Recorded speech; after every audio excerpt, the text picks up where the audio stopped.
Once upon a time in a small village, there lived a kind-hearted shoemaker named Hans. He was known for his exceptional craftsmanship and dedication to his work, but he was also very poor.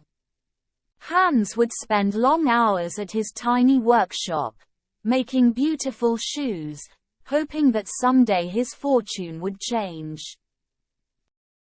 One evening, as Hans prepared to sleep, he left some unfinished shoes on his workbench. Little did he know that magical creatures called elves lived nearby, and they were always eager to help those in need. As the clock struck midnight, the elves crept into Hans' workshop. With tiny hands and mischievous grins, the elves worked secretly throughout the night, finishing the shoes with remarkable skill and precision. When the sun rose, Hans was astonished to find the shoes completed and beautifully made. Overwhelmed with joy and gratitude, Hans decided to stay awake the next night to catch a glimpse of his mysterious helpers.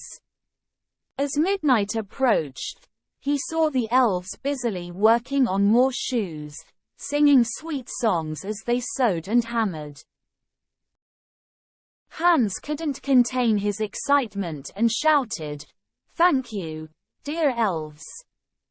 Your kindness has brought light to my life." Startled by his voice, the elves vanished into the darkness, but they left behind a little note that read, "Your kind heart and hard work have touched us. We will help you whenever you need us." From that day on, Hans never felt alone or discouraged. The elves continued to visit him, making his workshop a place of magic and wonder.